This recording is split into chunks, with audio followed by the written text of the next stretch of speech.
Hello friends, मैं ज्योति आपकी अपनी कक्षा में आपका स्वागत करती हूँ। पिछली कक्षा में हमने जैसे बताया संज्ञा के तीन विकार होते हैं, लिंग, वचन और कारक। तो इसमें लिंग और वचन हम पहले कर चुके हैं, आज हम पढ़ेंगे कारक।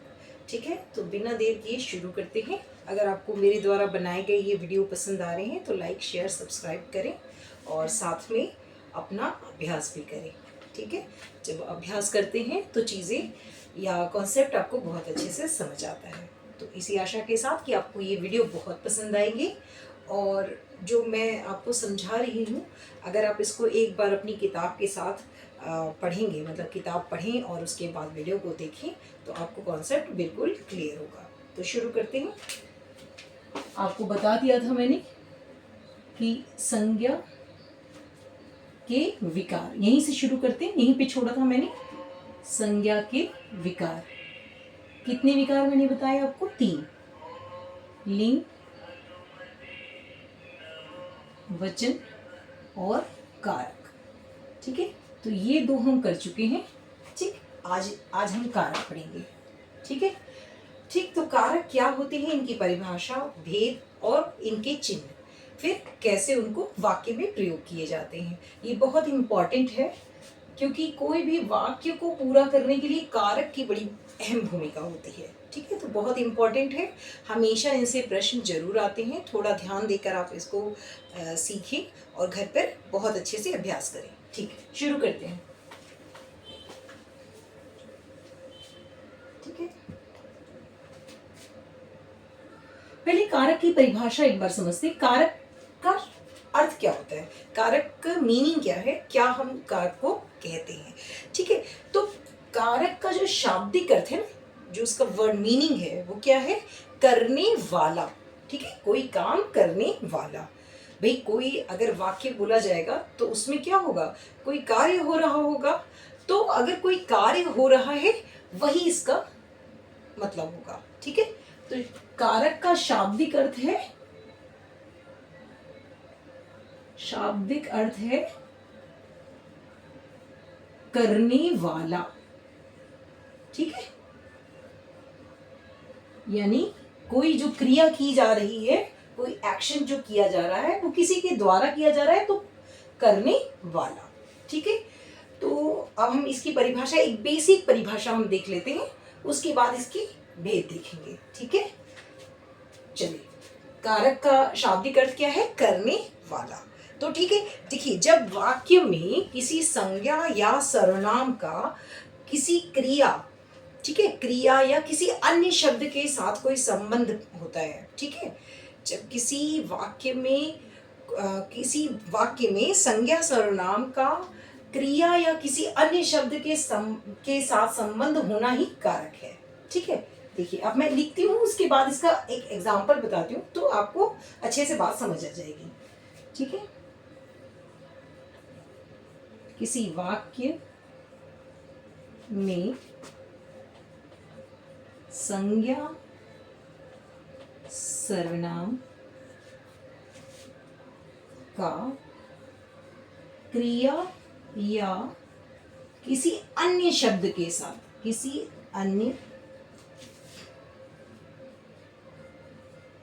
शब्द के साथ संबंध ही कारक है। ठीक है, कारक है। ठीक, ये परिभाषा आप देख लीजिए। लिखने की आपको कोई जरूरत नहीं है क्योंकि आपके पास पूरा मैटर आपकी किताब में है। आप किताब जरूर पढ़ें, मैं बार बार इस बात पे जरूर जोर देती हूँ, क्योंकि किताब जब तक आप नहीं पढ़ेंगे ना, कोई कितना भी आपको वर्बल समझा ले, आपको एक बार किताब पढ़ना बहुत जरूरी होता है। एक बार, दो बार आप पढ़ें उसको और उसके बाद किसी वीडियो को जब आप देखेंगे तो आपको कॉन्सेप्ट बिल्कुल अच्छे से समझ जाएगा। ठीक है, चलिए, ठीक है, किसी वाक्य में संज्ञा या सर्वनाम का क्रिया या किसी अन्य शब्द के साथ संबंध ही कारक है। ठीक है, तो मान लीजिए एक एग्जाम्पल मैं आपको दे देती हूँ, जैसे श्री राम ने रावण को मारा। ठीक है, ये एक वाक्य है। ठीक, मारा। तो देखिए इसमें क्या है कि क्रिया हो रही है ना, क्रिया हो रही है और संज्ञा या सर्वनाम के द्वारा हो रही है। तो संज्ञा इसमें श्री राम क्या है, संज्ञा वाक्य है, मतलब वाक्य की शुरुआत में या तो वाक्य किससे शुरू होता है, या तो संज्ञा से या सर्वनाम से शुरू होता है। तो अभी क्या है, संज्ञा यहाँ पे है।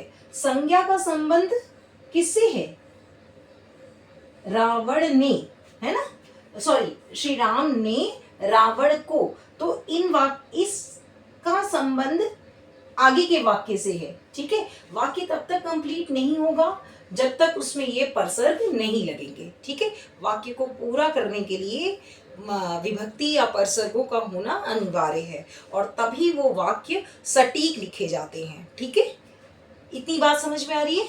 चलिए आगे देखते हैं क्या है।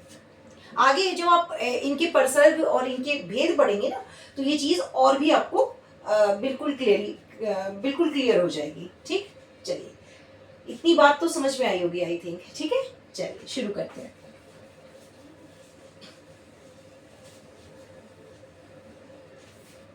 आपको कुछ लिखने की जरूरत नहीं है, सिर्फ देखिए और समझिए। ठीक, अब देखिए कारक के ना 8 भेद होते हैं, कारक के भेद। ठीक है, 8 होते हैं। ठीक है, 8 होते हैं। इसमें क्या है कि कुछ चिन्ह होते हैं, जिन चिन्हों के माध्यम से, कुछ चिन्ह होते हैं जिन्हें हम परसर्ग या विभक्ति कहते हैं। ठीक है, जिन्हें हम परसर्ग या विभक्ति कहते हैं। मैं लिख देती हूं उसको, परसर्ग या विभक्ति। ठीक है, ठीक। तो अब कौन कौन से वो 8 हैं वो मैं आपको बताती हूँ। इधर लिख देती हूँ, क्लियर हो जाएगा। चलिए देखिए, पहले मैं नाम लिखूंगी एक एक के और उनके चिन्ह बताऊंगी, उसके बारे में उसकी डिटेल में बताऊंगी। ठीक है, देखिए कर्ता, पहला है कर्ता, कर्ता ने, इसके लिए चिन्ह है ने। ठीक, अभी मैं आगे इसके बता दूंगी और चीजें, क्योंकि इजी हो जाएगा। कर्ता ने, इसके लिए चिन्ह है ने। ठीक, बोर्ड नजर आ रहा होगा आपको, विजिबल है। ठीक है, एक बार चेक कर लीजिए बोर्ड तो आपको, हाँ ठीक है। चलिए कर्म को, ठीक है, कर्म को। ठीक है, तो कर्म, अगर कहीं वाक्य में कर्म है, मैं अभी इनको अभी डिफाइन करूंगी। को से बताते हैं। ठीक है, इसके लिए साइन जो है वो को है। थर्ड देखिए करण। ठीक है, करण, करण होता है से। ठीक, इसको इजी वे भी मैं आपको बता दूंगी, बहुत अच्छे से आप याद कर पाएंगे। संप्रदान। ठीक, संप्रदान, संप्रदान के लिए। ठीक है, जब किसी के लिए कोई कार्य किया जाता है, इसका मतलब ये होता है। ठीक है, अपादान से, दोनों से अलग अलग हैं। ठीक है, यहां से और यहां से का अर्थ अलग अलग है। ठीक है, जब डिफाइन आपको बताई जाएगी तो आपको सारी चीजें क्लियर करूंगी मैं। फिर है संबंध। ठीक है, कुछ चीजें तो आपको, क्योंकि आपकी हिंदी जो है वो नेटिव है, तो आपको कुछ चीजें सिर्फ बोलने पर समझ में आ जाती हैं। जैसे कोई संबंध वाक्य आया तो आप समझ गए कोई रिलेशन की बात हो रही है।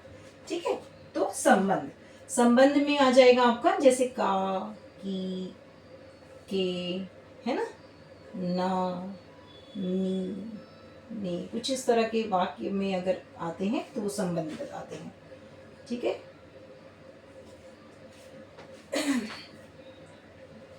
फिर आता है अधिकरण।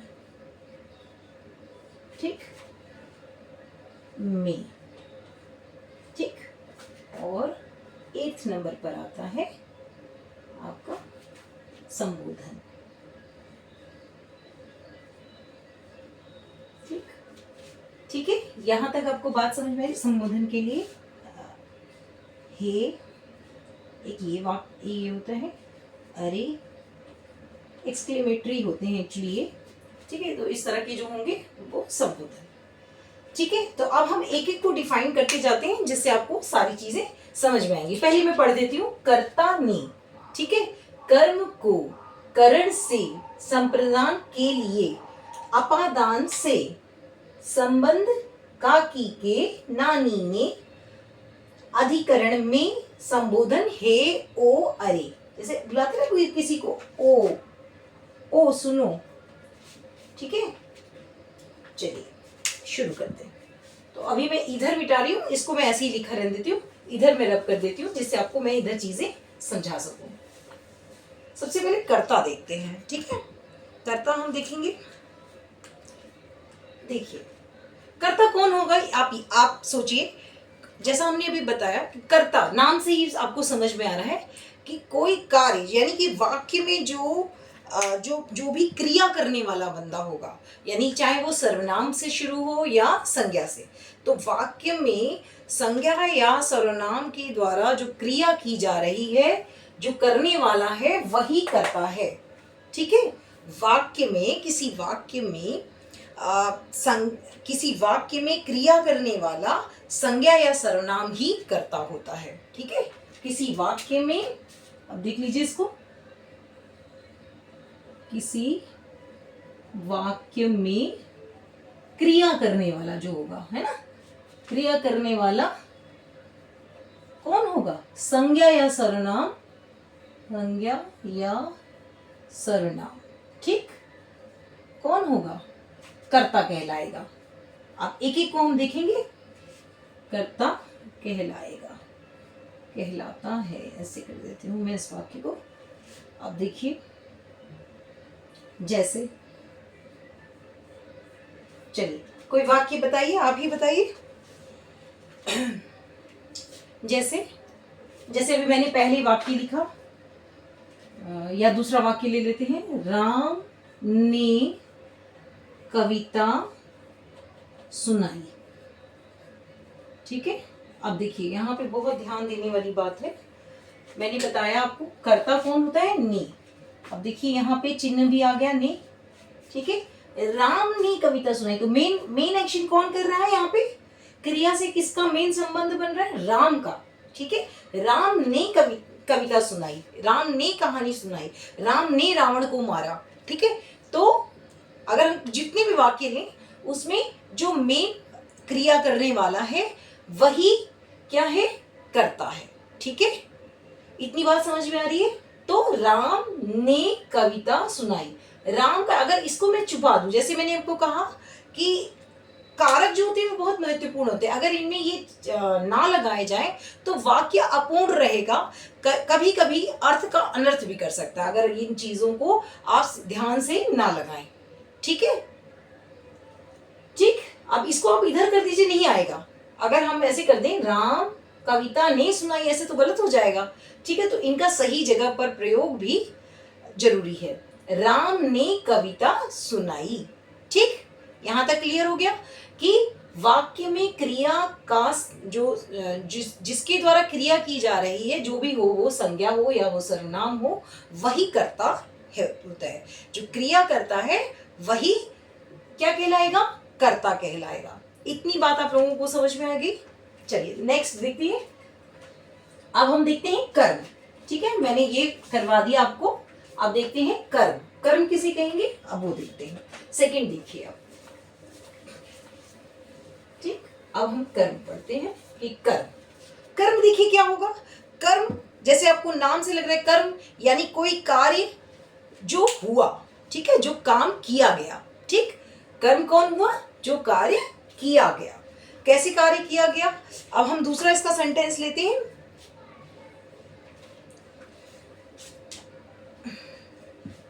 देखिए अब हम कर्म को पढ़ते हैं। कर्म का जो चिन्ह है को ध्यान रखना है आपको, चिन्हों का विशेष ध्यान रखना है, क्योंकि ये चिन्ह ही आपको जो परीक्षा में प्रश्न पूछे जाते हैं वो इन्हीं चिन्हों के माध्यम से आप पढ़कर उनको समझेंगे वाक्य को, और आगे उनको बता पाएंगे कि ये कर्ता है, कर्म है, करण है, क्या चीज है, ठीक है। तो आप कैसे बता पाएंगे कि आपको चिन्हों का विशेष ध्यान रखना है। ठीक है, चलिए अब देखिए, वाक्य में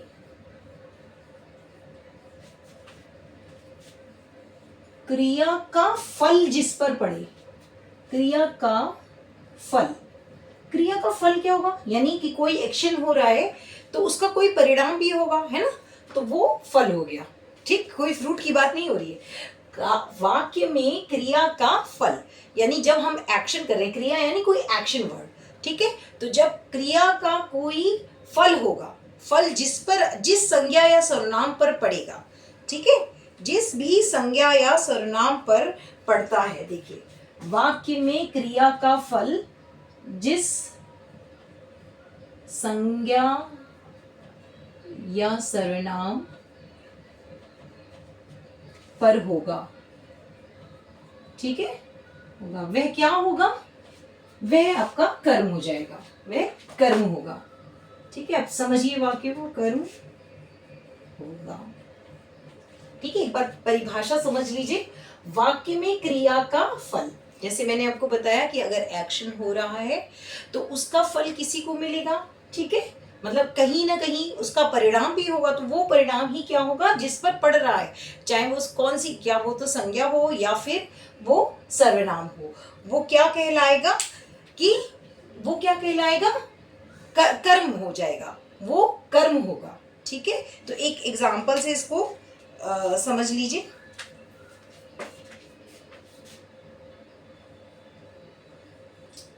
राधा ने शाम को कहानी सुनाई। देखिए, राधा ने, ये वर्ड है राधा ने, ठीक है, राधा ने शाम को कहानी सुनाई। ठीक है, तो राधा ने, ये तो आपका कर्ता हो गया क्योंकि ये एक्शन कर रहा है। ठीक है, किसको कहानी सुनाई, तो इसका जो फल मिल रहा है वो किसको मिल रहा है, शाम को मिल रहा है ना, तो ये आपका कर्ता हो गया वाक्य में, और ये क्या हो गया, कर्म हो गया। किसको मिला फल, इसका फल किसको मिला, शाम को। ठीक, बात इतनी समझ में आ रही है। देखिए फिर से समझ लीजिए, राधा ने शाम को कहानी सुनाई।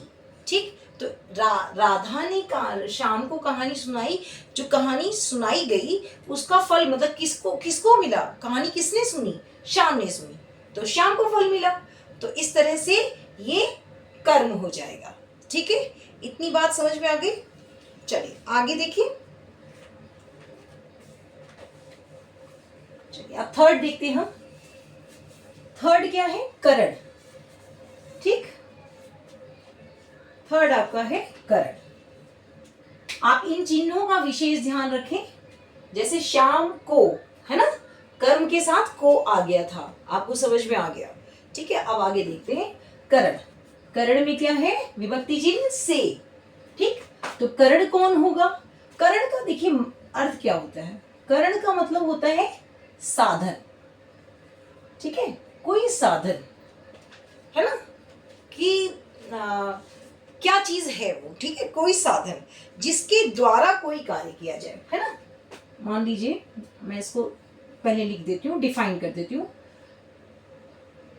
जिसके द्वारा कोई कार्य संपन्न किया जाता है। ठीक है, कोई कार्य जहां संपन्न हो रहा हो वहां पे, जिसके द्वारा कोई कार्य संपन्न हो। ठीक है, अब देखिए कार्य कैसे संपन्न हो रहा है वो आप बात समझिए। पहले इसको समझिए, करण है मतलब साधन। ठीक, जिसके द्वारा कोई कार्य आपका संपन्न हो रहा है वो क्या हो जाएगा, साधन। अब मैं इसको क्लियर करती हूँ। देखिए, जैसे इसको एग्जाम्पल से समझ लेते हैं। वह गेंद से खेलता है। ठीक है, वह गेंद से खेलता है। किससे खेलता है, गेंद से। अब देखिए किससे खेल रहा है, गेंद से। ठीक है, तो यहाँ पे करण कौन हो गया? गेंद। कौन हो गया करण? गेंद। ठीक है, गेंद से खेलता है, वह गुड़िया से खेलती है ना, तो गुड़िया आपका उसमें करण हो जाएगा। ठीक है, तो वो साधन जिसके द्वारा कोई कार्य करने में सहायता मिल रही है वो आपका करण हो जाएगा। ठीक, क्लियर है यहाँ तक? 3 मैंने आपको बता दिए, आगे के देखते हैं, आगे के जो शेष 5 है वो देखते हैं। ठीक है, यहाँ तक आपको आई होप समझ में आया होगा। मैंने बहुत अच्छे से प्रयास किया कि आपको समझा सकूं अच्छे से। ठीक है, तो इतनी बात आपको बिल्कुल अच्छे से समझ में आ गई होगी। चलिए, ठीक है, आगे देखते हैं।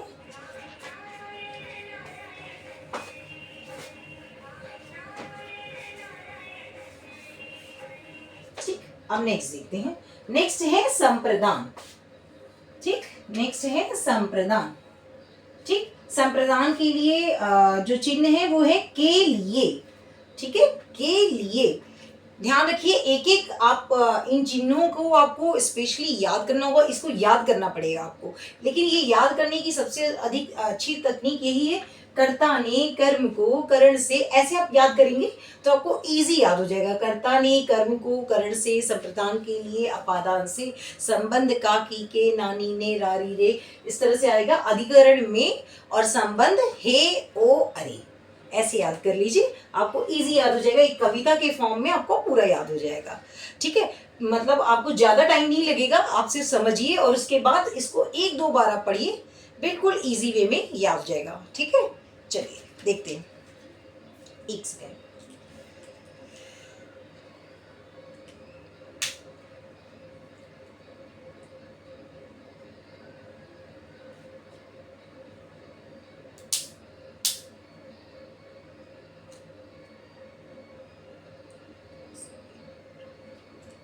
माफ करिएगा विलंब के लिए। देखिए,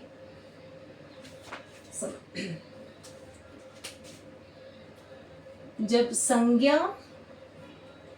या सर्वनाम के द्वारा किसी अन्य के लिए, है ना, अन्य के लिए कोई कार्य किया जाए, है ना, कोई कार्य किया जाए, यानी वाक्य में 2 लोग हैं, यानी एक है कर्ता और किसी अन्य के लिए कोई कार्य किया जा रहा है, तो वो क्या कहलाएगा? संप्रदान। ठीक है, उसको कुछ, उससे कुछ मिल रहा है। ठीक है, तो वो क्या होगा? संप्रदान। जब संज्ञा या सर्वनाम के द्वारा किसी अन्य के लिए कोई कार्य किया जाए तो वो क्या हो जाएगी? वो किया जाए तो वह संप्रदान होगा। ठीक है, वह क्या होगा? संप्रदान होगा। अब कैसे होगा वो एक उदाहरण से हम देख लेते हैं। ठीक है, उदाहरण देखिए, जैसे एक उदाहरण देखिए आप, जैसे माँ ने विष्णु के लिए भोजन बनाया। ठीक है, देखिए माँ ने, तो यहाँ पे माँ शब्द क्या आ गया आपका? माँ शब्द हो गया आपका संज्ञा शब्द। माँ ने, तो ये माँ तो हो गई कर्ता, माँ ने कर्ता शब्द हो गया। विष्णु के लिए, ठीक है, किसको? तो ये विष्णु के लिए खाना बनाया, भोजन बनाया। ठीक है, किसके लिए बनाया? विष्णु के लिए। तो ये क्या हो गया? जहां के लिए शब्द है वो क्या हो जाएगा आपका? वो आपका हो जाएगा संप्रदान। ठीक है, अब मान लीजिए इस वाक्य को थोड़ा सा और बड़ा कर दे, माँ ने विष्णु के लिए बेसन से चीला बनाया, तो उसमें क्या हो जाएगा? माँ ने आपका कर्ता हो जाएगा, विष्णु के लिए उसमें आपका संप्रदान हो जाएगा, करण, यानी बेसन से कुछ बनाया गया तो वो करण हो जाएगा। समझ में आ गई बात? इस तरह से आपको अलग अलग पहचानना है। ठीक है, अलग अलग आपको वाक्य करके दिए जाएंगे, वो आपको वाक्य पहचानने हैं। ठीक है, तो माँ ने विष्णु के लिए भोजन बनाया, माँ ने बनाया किसके लिए? विष्णु के लिए। ठीक है, विष्णु के लिए बना है, भोजन बनाया। तो के लिए शब्द जहां पे आ रहा है विष्णु के साथ आ रहा है, तो विष्णु क्या है हो गया आपका यहाँ पे? संप्रदान हो गया। विष्णु क्या हो गया? संप्रदान। ठीक है, इतनी बात आपको आई होप समझ में आई होगी। कृपया बहुत ध्यान से देखें, बहुत इंपॉर्टेंट चैप्टर है। हमेशा ये आज नहीं, हमेशा आपके लिए पूछा जाता है। जो लोग आगे किसी चीज़ की तैयारी करते हैं उनसे भी ये चैप्टर से बहुत सारी चीज़ें पूछी जाती हैं। बार बार मैं कह रही हूँ, ध्यान से पढ़िए, चीज़ों को समझिए और किताब जरूर पढ़िए। ठीक है, बार बार मैं कह रही हूँ इस चीज़ के लिए। ठीक है, तो इस तरह से आपको मैंने कर्ता, कर्म, करण और संप्रदान बता दिया। अब अपादान देखते हैं। ठीक है, अपादान क्या होता है? ठीक है, समझ में आ गया यहाँ तक? आगे बढ़े। अपादान, अब देखिए यहाँ करण से में, करण भी से है और अपादान से भी है। ठीक है, दोनों का अलग अलग है, इसका अलग अलग रूप है, जो चिन्ह है वो एक ही है। ठीक है, चिन्ह एक ही है, लेकिन इसका जो आपका जो वाक्य में इसका प्रयोग हो रहा है वो अलग अलग चीजों के लिए हो रहा है। ठीक है, चलिए शुरू करें। देखिए अपन, देखिए अपादान क्या है? अपादान जहां है आप समझ लीजिए, अपादान जहां भी आएगा वहां अलग होने का भाव आएगा। ठीक है, अलग होना, अलग होना। ठीक है, संज्ञा या सर्वनाम से किसी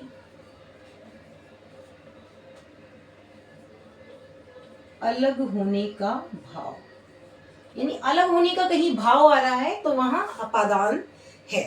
ठीक है, वहां अपादान है। जब भी कुछ अलग होने का भाव आता है तो क्या हो जाएगा? अपादान होता है। इसके अलावा देखिए, एक तो ये होता है कि अलग होने का भाव आ रहा है। ठीक है, एक ये होता है इसमें।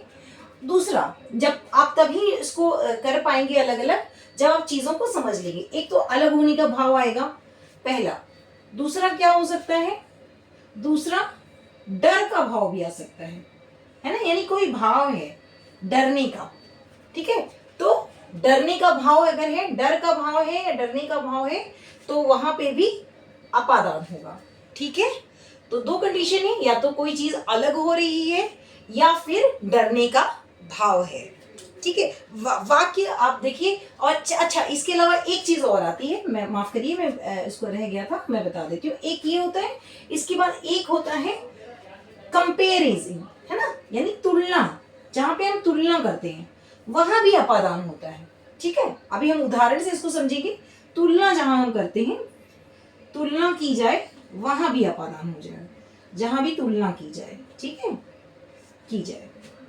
ठीक, अब देखते हैं कि कहां कहां होता है। अलग होने का भाव हो वहां अपादान होगा, जब कोई संज्ञा या सर्वनाम से अलग हो रहा है वहां। कहीं डरने का भाव आ रहा है वहां भी आपका अपादान होगा।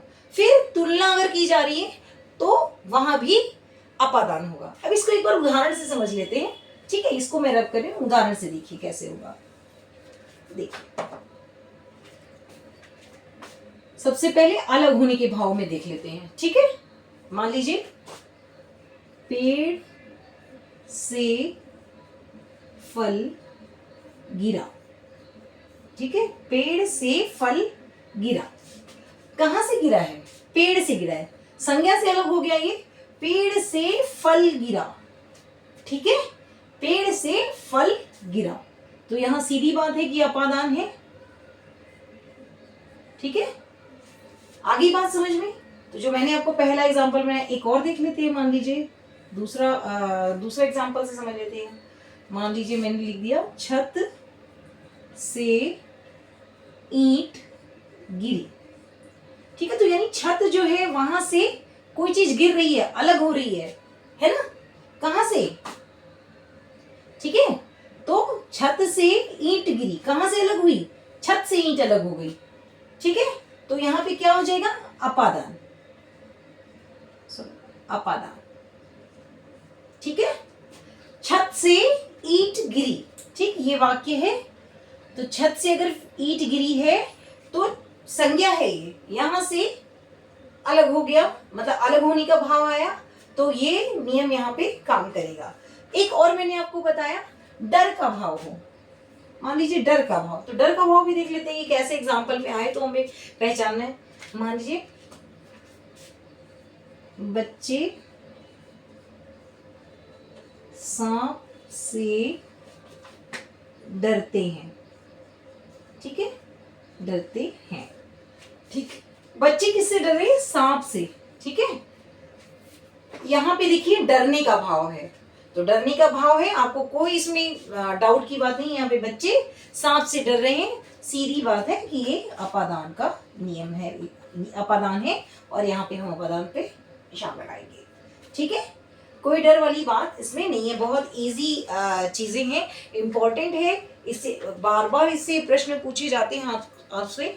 आगे तक जब भी आप व्याकरण, हिंदी व्याकरण से संबंधित कहीं भी आप कुछ पढ़ते हैं तो वहां पे ये बहुत बहुत इम्पोर्टेंट होता है, ठीक है। कारक बहुत इम्पोर्टेंट होता है, इसलिए आप कारक को बहुत अच्छे से बार बार पढ़ के, बार बार वीडियो देख के समझें, ठीक है।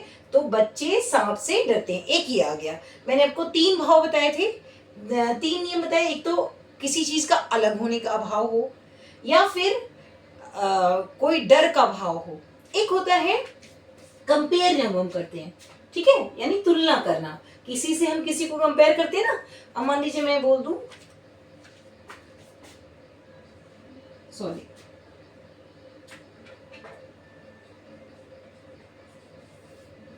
ये देखिए, रिया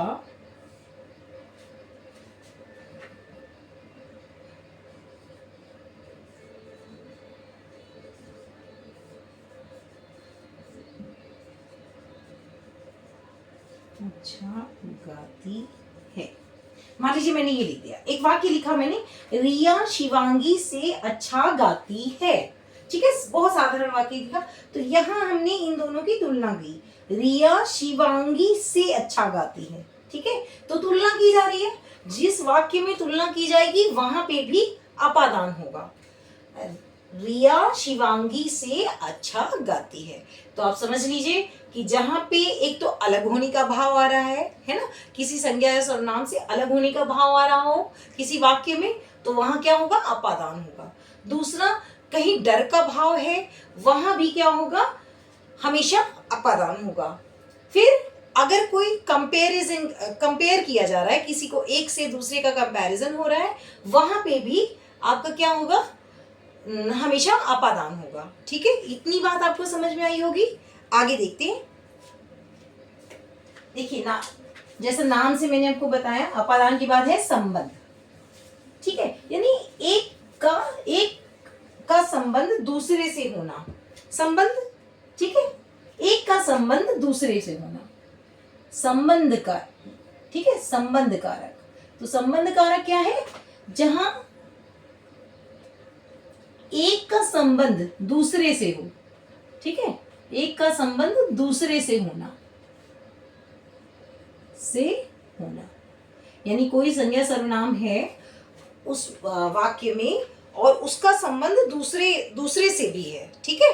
अब देखिए, इसको वाक्य को हम कैसे करेंगे वो देखते हैं, है। इसके लिए विभक्ति क्या है, क्या लगेगी? या तो का, की, के, ना, नी, ने, कुछ भी ऐसा अगर आएगा तो आप समझ जाएंगे कि वहां पर संबंध बन रहा है, ठीक है। जैसे देखिए, एक वाक्य हम समझते हैं,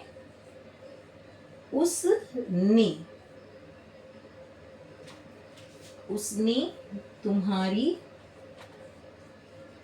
पुस्तक ली, ठीक है, एक ये वाक्य है, ठीक है। देखिए, एक का संबंध मतलब इस पुस्तक का संबंध किससे? उसने, ने, है ना, ने आ गया यहाँ पे, तो संबंध बना।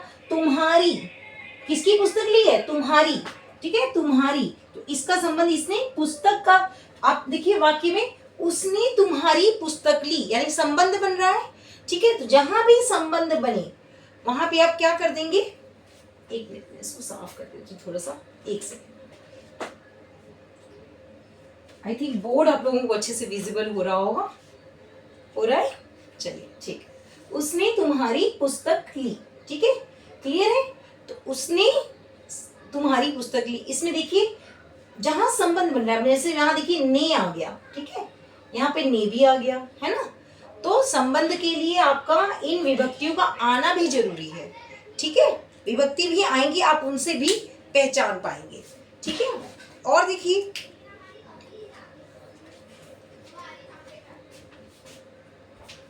वह सीता का पुत्र है। अब देखिए पुत्र का संबंध किससे है? सीता से। ठीक है, पुत्र का संबंध किससे है? सीता से। पुस्तक का संबंध ऐसे जैसे उसने से था, यानी उस व्यक्ति से था, उसने से था, ऐसे यहाँ पुत्र का संबंध सीता से है। अब देखिए इसके लिए जोड़ने के लिए क्या आ गया इसमें? का। ठीक है, तो यहाँ पे संबंध बन रहा है, तो यहाँ पे संबंध कारक हो गया। ठीक है, संबंध कारक। ठीक, क्लियर है? जब जैसे जैसे आप एग्जाम्पल्स को सॉल्व करते जाएंगे नियमों के हिसाब से, आपको और ज्यादा अच्छा भी लगने लगेगा, मतलब आने लगेगी चीजें, तो आपको अच्छा लगने लगेगा और कॉन्सेप्ट भी पूरा समझ में आएगा। ठीक है, तो वह सीता का पुत्र है। पुत्र का संबंध सीता के साथ है, पुस्तक का संबंध उसके साथ है। ठीक है, इस तरह से वाक्य से देखकर आप कारक को पहचान पाएंगे। ठीक, चलिए आगे देखते हैं। अधिकरण यानी में। ठीक है, अधिकरण यानी इसका जो चिन्ह है में। ठीक, तो अधिकरण अब देखते हैं अधिकरण क्या होगा। देखिए अधिकरण क्या होता है? में, पर, इस तरह की चीजें, यानी कि देखिए जब कोई चीजें किसी क्रिया मतलब संज्ञा या सर्वनाम के जिस रूप से क्रिया के आधार पर होने का बोध हो, यानी है ना, संज्ञा या सर्वनाम के जो क्रिया है वो किसी चीज पर होने का बोध करे या में होने का बोध करे, तो वहां पे क्या होगा? हमेशा अधिकरण होगा। ठीक है, मैं एक बार परिभाषा लिखती हूँ तो आपको थोड़ा इजी हो जाएगा। देखिए,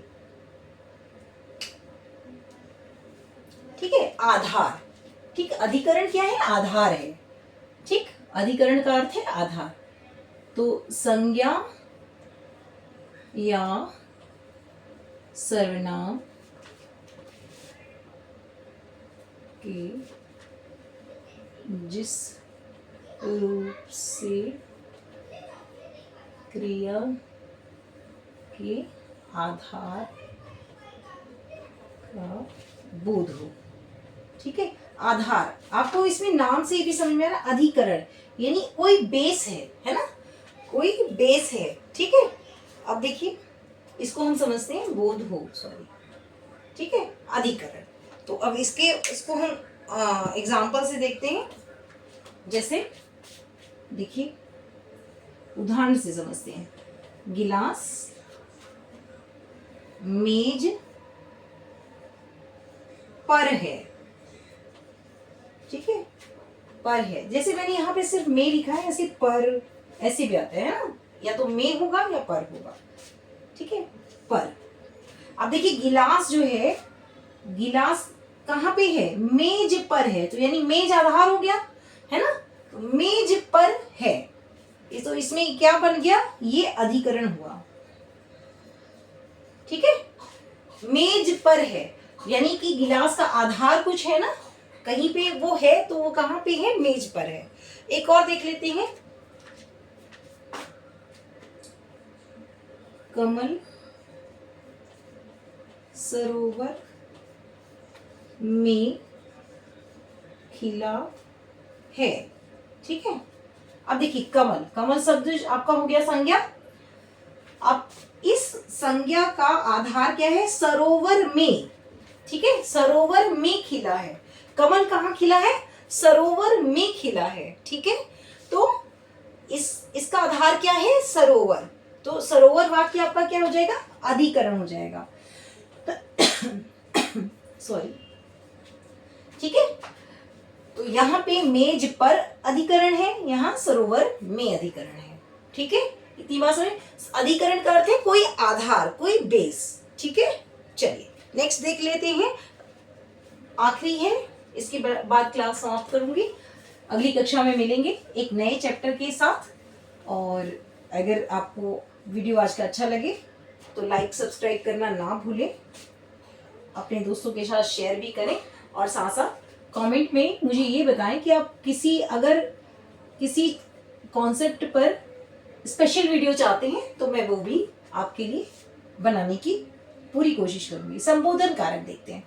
संबोधन कारक देखिए नाम से ही समझ में आ रहा है, मैंने आपको बताया कि अभी आप इस स्टेज में हैं कि आप चीज़ों को नाम से सुन के भी बहुत हद तक अंदाजा लगा पाते हैं, और जब उसको समझा दिया जाए तो वो बिल्कुल क्लियर हो जाता है। संबोधन, संबोधन यानी किसी को बुलाना, संबोधित करना, है ना, पुकारना। ठीक, संबोधन यानी किसी को पुकारना, बुलाना, कुछ भी आप कर सकते हैं। ठीक है, पुकारना। ठीक, चलिए, तो संबोधन का अर्थ है पुकारना। तो हम किसी को कैसे बुलाते हैं? ए ओ, अगर मान लीजिए हमें नाम नहीं पता, कई बार हम बच्चों को ऐसे बुला देते हैं जैसे अरे ये क्या किया तुमने, है ना। तो हम क्या कहते हैं, जब हम संबोधित करते हैं किसी को तो वहां पे हमेशा संबोधन कारक होता है। किसी को संबोधित करने पर, ठीक है, क्या होता है, संबोधन कारक होता है। ठीक, तो इसको एक बार देखिए, मान लीजिए एग्जाम्पल से मैं आपको एग्जाम्पल से थोड़ा सा समझाती हूँ। देखिए, जैसे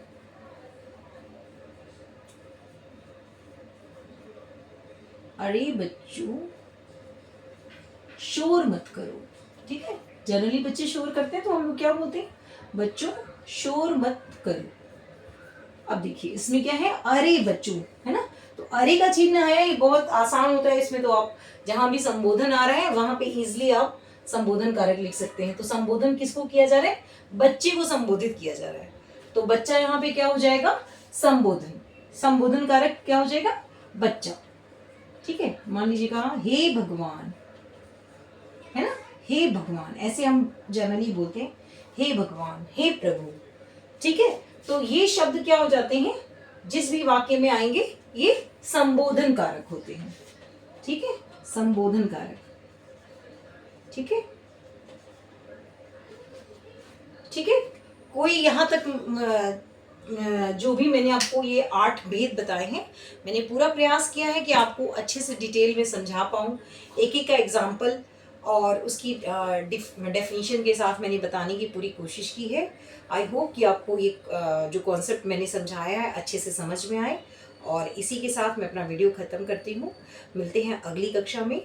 अगली कक्षा में हम एक नए चैप्टर के साथ आपके सामने उपस्थित होंगे।